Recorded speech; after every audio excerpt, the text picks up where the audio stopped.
Kejadian 24. Ribka dipinang bagi Ishak. Adapun Abraham telah tua dan lanjut umurnya serta diberkati Tuhan dalam segala hal. Berkatalah Abraham kepada hambanya yang paling tua dalam rumahnya, yang menjadi kuasa atas segala kepunyaannya, katanya, "Baiklah, letakkan tanganmu di bawah pangkal pahaku, supaya aku mengambil sumpahmu demi Tuhan Allah yang empunya langit dan yang empunya bumi, bahwa engkau tidak akan mengambil untuk anakku seorang istri dari antara perempuan Kanaan yang di antaranya aku diam. Tetapi engkau harus pergi ke negeriku dan kepada sanak saudaraku untuk mengambil seorang istri bagi Ishak anakku." Lalu berkatalah hambanya itu kepadanya, "Mungkin perempuan itu tidak suka mengikuti aku ke negeri ini. Haruskah aku membawa anakmu itu kembali ke negeri dari mana tuanku keluar?" Tetapi Abraham berkata kepadanya, "Awas, jangan kau bawa anakku itu kembali ke sana. Tuhan Allah yang empunya langit, yang telah memanggil aku dari rumah ayahku serta dari negeri sanak saudaraku, dan yang telah berfirman kepadaku, serta yang bersumpah kepadaku demikian, kepada keturunanmu lah akan kuberikan negeri ini. Dialah juga akan mengutus malaikatnya berjalan di depanmu, sehingga engkau dapat mengambil seorang istri dari sana untuk anakku. Tetapi jika perempuan itu tidak mau mengikuti engkau, maka lepaslah engkau dari sumpahmu kepadaku ini. Hanya saja janganlah anakku itu kau bawa kembali ke sana." Lalu hamba itu meletakkan tangannya di bawah pangkal paha Abraham, tuannya itu, dan bersumpah kepadanya tentang hal itu. Kemudian hamba itu mengambil 10 ekor dari unta tuannya, dan pergi dengan membawa berbagai-bagai barang berharga kepunyaan tuannya. Demikianlah ia berangkat menuju Aram, Mesopotamia, ke kota Nahor. Di sana disuruhnyalah unta itu berhenti di luar kota dekat suatu sumur pada waktu petang hari, waktu perempuan-perempuan keluar untuk menimba air. Lalu berkatalah ia, "Tuhan Allahku, Allah tuanku Abraham, buatlah kiranya tercapai tujuanku pada hari ini. Tunjukkanlah kasih setiamu kepada tuanku Abraham. Di sini aku berdiri di dekat mata air, dan anak-anak perempuan penduduk kota ini datang keluar untuk menimba air. Kiranya terjadilah begini, anak gadis kepada siapa aku berkata, tolong miringkan buyungmu itu supaya aku minum, dan yang menjawab, minumlah, dan unta-untamu juga akan kuberi minum, dialah kiranya yang kau tentukan bagi hambamu Ishak. Maka dengan begitu akan ku ketahui bahwa engkau telah menunjukkan kasih setiamu kepada tuanku itu." Sebelum ia selesai berkata, maka datanglah Ribka yang lahir bagi Betuel, anak laki-laki Milka, istri Nahor saudara Abraham. Buyungnya dibawanya di atas bahunya. Anak gadis itu sangat cantik parasnya. Seorang perawan belum pernah bersetubuh dengan laki-laki. Ia turun ke mata air itu dan mengisi buyungnya lalu kembali naik. Kemudian berlarilah hamba itu mendapatkannya serta berkata, "Tolong beri aku minum air sedikit dari buyungmu itu." Jawabnya, "Minumlah Tuan." Maka segeralah diturunkannya buyungnya itu ke tangannya, serta diberinya dia minum. Setelah ia selesai memberi hamba itu minum, berkatalah ia, "Baiklah, untuk unta-untamu itu juga kutimba air, sampai semuanya puas minum." Kemudian segeralah dituangnya air yang dibuyungnya itu ke dalam palungan. Lalu berlarilah ia sekali lagi ke sumur untuk menimba air, dan ditimbanyalah untuk semua unta orang itu. Dan orang itu mengamat-amatinya dengan berdiam diri untuk mengetahui apakah Tuhan membuat perjalanannya berhasil atau tidak.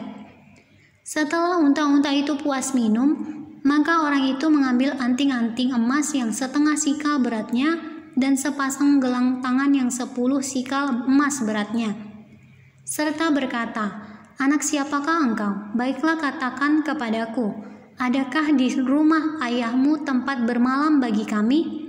Lalu jawabnya kepadanya, ayahku Betuel anak Milka yang melahirkannya bagi Nahor. Lagi kata gadis itu, baik jerami, baik makanan unta banyak pada kami, tempat bermalam pun ada. Lalu berlututlah orang itu dan sujud menyembah Tuhan serta berkata, terpujilah Tuhan Allah Tuanku Abraham, yang tidak menarik kembali kasih-Nya dan setianya dari tuanku itu.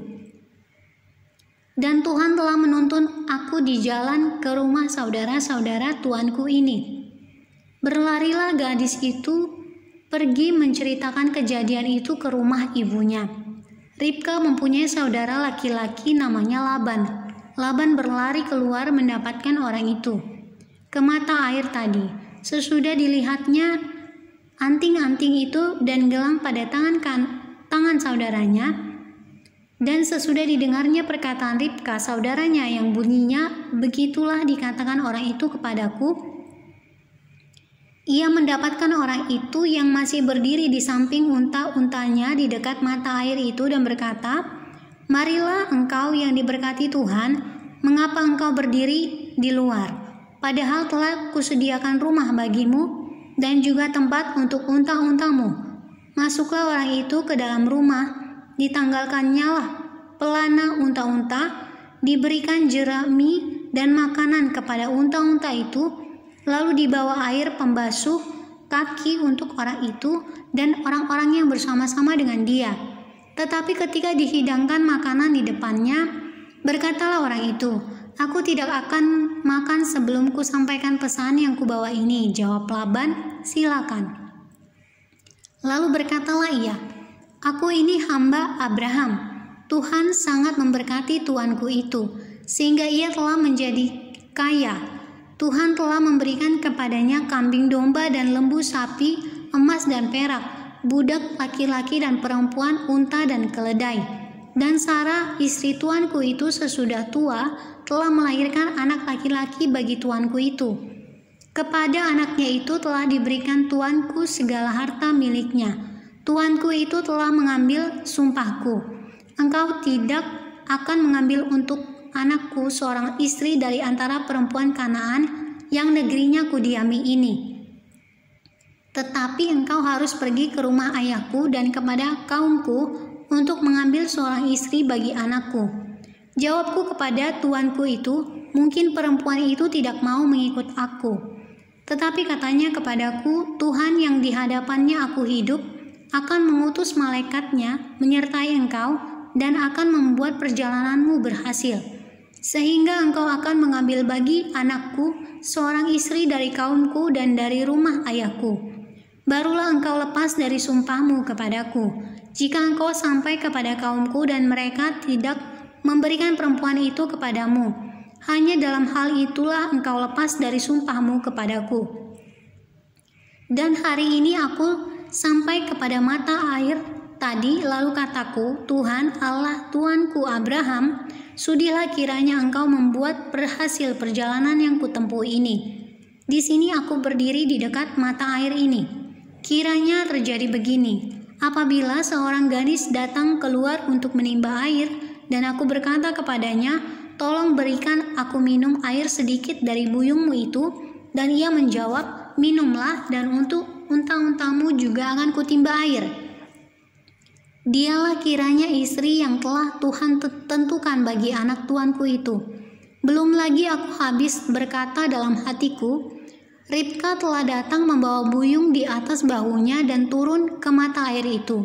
Lalu menimba air, kataku kepadanya, tolong berikan aku minum. Segeralah ia menurunkan buyung itu dari atas bahunya, serta berkata, minumlah, dan unta-untamu juga akan kuberi minum. Lalu aku minum dan unta-unta itu juga diberinya minum. Sesudah itu aku berkata kepadanya, anak siapakah engkau? Jawabnya, ayahku Betuel anak Nahor yang dilahirkan Milka. Lalu aku mengenakan anting-anting pada hidungnya dan gelang pada tangannya. Kemudian berlututlah aku dan sujud menyembah Tuhan, serta memuji Tuhan Allah tuanku Abraham yang telah menuntun aku di jalan yang benar untuk mengambil anak perempuan saudara tuanku ini bagi anaknya. Jadi sekarang apabila kamu mau menunjukkan kasih, dan setia kepada tuanku itu, beritahukanlah kepadaku, dan jika tidak, beritahukanlah juga kepadaku supaya aku tahu entah berpaling ke kanan atau ke kiri." Lalu Laban dan Betuel menjawab, "Semuanya ini datangnya dari Tuhan. Kami tidak dapat mengatakan kepadamu baiknya atau buruknya. Lihat, Ribka ada di depanmu. Bawalah dia dan pergilah, supaya ia menjadi istri anak tuanmu, seperti yang difirmankan Tuhan." Ketika hamba Abraham itu mendengar perkataan mereka, sujudlah ia sampai ke tanah menyembah Tuhan. Kemudian hamba itu mengeluarkan perhiasan emas dan perak serta pakaian kebesaran dan memberikan semua itu kepada Ribka. Juga kepada saudaranya dan kepada ibunya diberikannya pemberian yang indah-indah. Sesudah itu makan dan minumlah mereka, dan ia dan orang-orang yang bersama-sama dengan dia, dan mereka bermalam di situ. Paginya sesudah mereka bangun, berkatalah hamba itu, "Lepaslah aku pulang kepada tuanku." Tetapi saudara Ribka berkata serta ibunya juga, "Biarkanlah anak gadis itu tinggal pada kami barang 10 hari lagi. Kemudian bolehlah engkau pergi." Tetapi jawabnya kepada mereka, "Janganlah tahan aku, sedang Tuhan telah membuat perjalananku berhasil. Lepaslah aku supaya aku pulang kepada tuanku." Kata mereka, "Baiklah, kita panggil anak gadis itu dan menanyakan kepadanya sendiri." Lalu mereka memanggil Ribka dan berkata kepadanya, "Maukah engkau pergi beserta orang ini?" Jawabnya, "Mau." Maka Ribka, saudara mereka itu, dan inang pengasuhnya beserta hamba Abraham dan orang-orangnya dibiarkan mereka pergi. Dan mereka memberkati Ribka, kata mereka kepadanya, "Saudara kami, moga-moga engkau menjadi beribu-ribu laksa, dan moga-moga keturunanmu menduduki kota-kota musuhnya." Lalu berkemaslah Ribka beserta hamba-hambanya perempuan, dan mereka naik unta mengikuti orang itu. Demikianlah hamba itu membawa Ribka lalu berjalan pulang. Adapun Ishak telah datang dari arah sumur Lahai Roi. Ia tinggal di tanah Negeb. Menjelang senja, Ishak sedang keluar untuk berjalan-jalan di padang. Ia melayangkan pandangnya, maka dilihatnyalah ada unta-unta datang. Ribka juga melayangkan pandangnya, dan ketika dilihatnya Ishak, turunlah ia dari untanya. Katanya kepada hamba itu, "Siapakah laki-laki itu yang berjalan di padang ke arah kita?" Jawab hamba itu, "Dialah tuanku itu." Lalu Ribka mengambil telekungnya dan bertelukunglah dia. Kemudian hamba itu menceritakan kepada Ishak segala yang dilakukannya.